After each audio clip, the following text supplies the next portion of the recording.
Habíamos quedado que el ion amonio que habíamos generado en el túbulo proximal, nosotros teníamos la capacidad de generar, por el metabolismo de la glutamina, un alfa-cetoglutarato con dos cargas negativas que me iban a consumir dos hidrogeniones y por lo tanto al consumir dos hidrogeniones proveniente todo esto de la disociación del ácido carbónico terminábamos formando dos bicarbonatos que terminaban en sangre.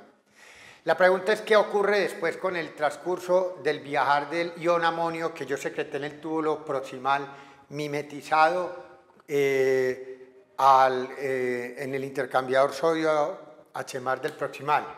Cuando yo llego a las aguas de Henle,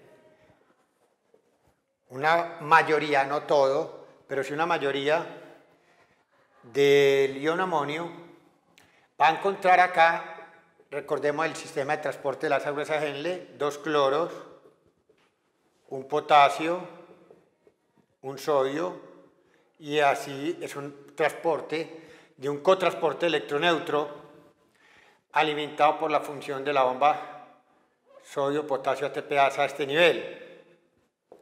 Tenemos acá esto.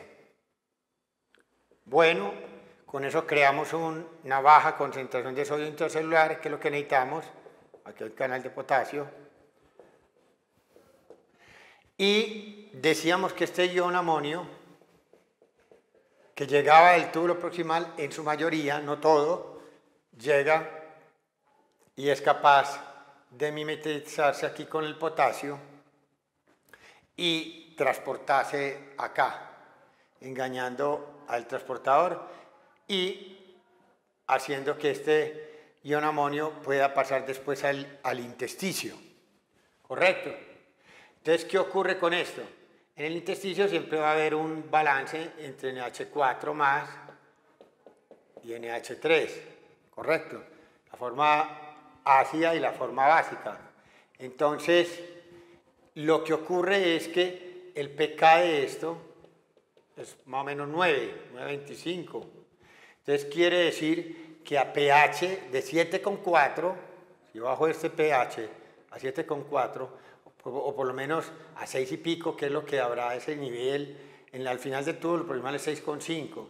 Aquí en el intersticio pongámosle 7, pero bueno, a un pH cercano a 7 o 7,1, uno va a ver que esto va a estar predominantemente en esta forma.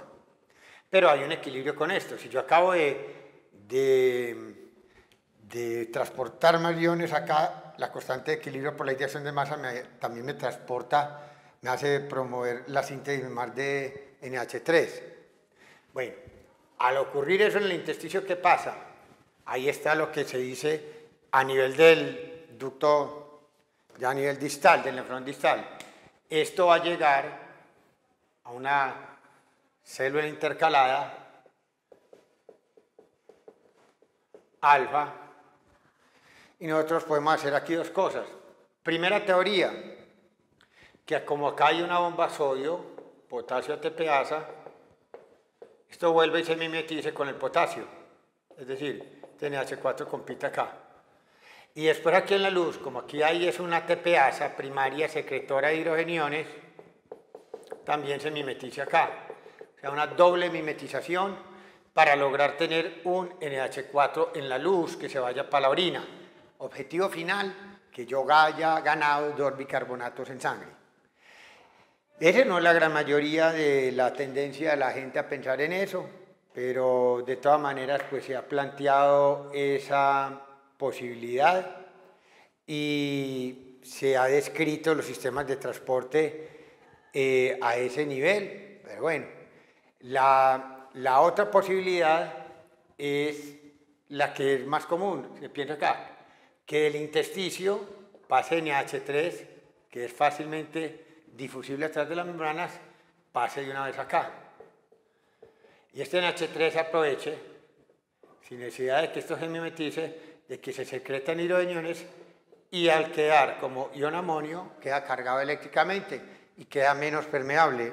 Al quedar menos permeable, pues obviamente queda atrapado en el interior. Eso es lo que se llama una difusión no iónica y un atrapamiento por difusión. se transportó como un no ion y quedó atrapado en forma iónica a ese nivel, y ya el NH4 le queda muy difícil resolverse y se va para allá. También se ha dicho que en las aguas de Henle pudiera no solo mimetizarse con el transportador que dijimos nosotros que bloquea la furosemida, sino que también hay que recordar que en las aguas de Henle nosotros tenemos toda la oportunidad de hacer esto. Aparte de este transportador, que ya lo acabamos de decir, yo tengo que ser muy claro en lo que nosotros habíamos visto. Este potasio recicla acá, crea lumen positivo, y por acá puedo tener una vía de claudinas 16 permeable a iones positivos, entre ellos, ¿quién? El NH4. Y esa sería una razón más, fuera de mimetizarse acá, por la cual el NH4 más aumentaría en el intersticio antes de ir a ser secretado a nivel del nefrón distal. Entonces, hay que ser muy claros, porque lo más importante de esto radica en el concepto que nosotros tenemos que dejar enfáticos. Si el NH4 va a sangre, 2 NH4, correcto. Que hayan pasado la sangre y vayan al hígado. Con un CO2 más un CO2 van a ser aquí urea más agua, acá, más 2 hidrogeniones. Entonces, 2 hidrogeniones son los que me van a dañar todo. Entonces, la clave es NH4, que yo allá en el mundo exterior, en la orina, es garantía que ese NH4 me implica haber ganado un bicarbonato en sangre.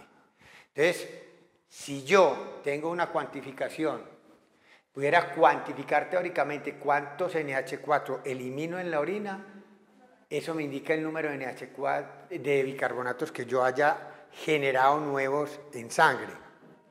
Entonces, para eso, el problema es que uno no tiene manera de cuantificar bien la excreción de ion amonio.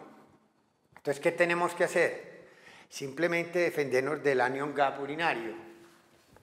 Y el anion gap urinario, como todo anion gap, en este caso nosotros diríamos el gap urinario sería lo que secreto de sodio, ¿correcto?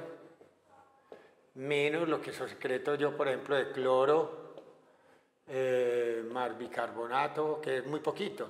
Esto es prácticamente cero, ¿correcto? Pero acá, bueno, uno tiene que tener en cuenta aquí también el potasio. Entonces, ¿qué vamos a tener nosotros en cuenta con esto? Cuando nosotros hablamos del gap urinario, generalmente restringimos, esto es casi cero, entonces quedamos prácticamente un gap urinario de el sodio en la orina, más el potasio en la orina, menos el cloro. Pero entonces nosotros vemos que si uno tiene una buena producción de 2/3 partes del bicarbonato que genero nuevo, lo genero con NH4, 2/3 partes se van a explicar por iones amonio que no son medibles, son cationes no medibles.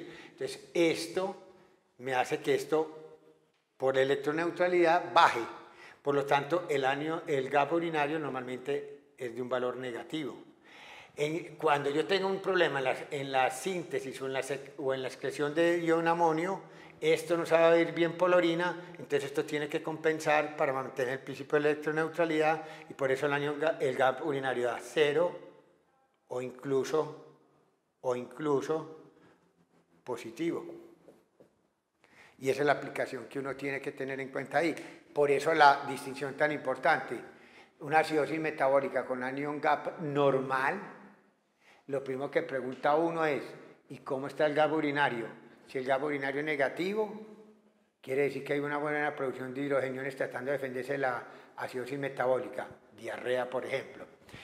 Y, en cambio, si yo tengo una acidosis metabólica con anion gap normal, con gap urinario 0 positivo, le va orientando a uno que no hay una buena formación y excreción de iones amonio a nivel de orina. ¿Qué pienso yo? En algunas de las causas de acidosis tubular renal.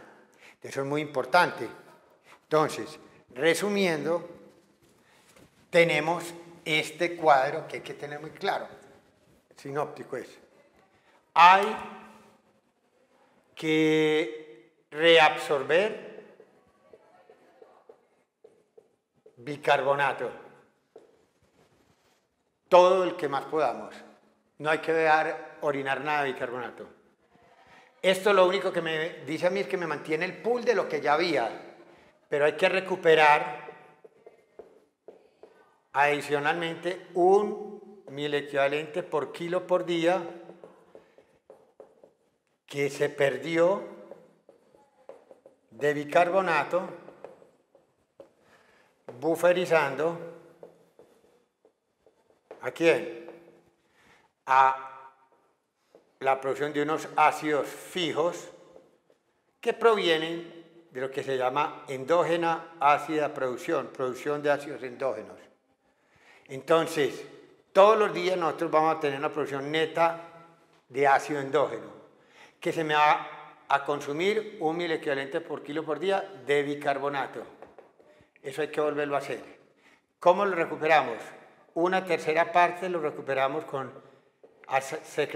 bufferizando, ofreciendo buffer en la orina para que acepten hidrogeniones y se sientan tentados a ser excretados en la orina.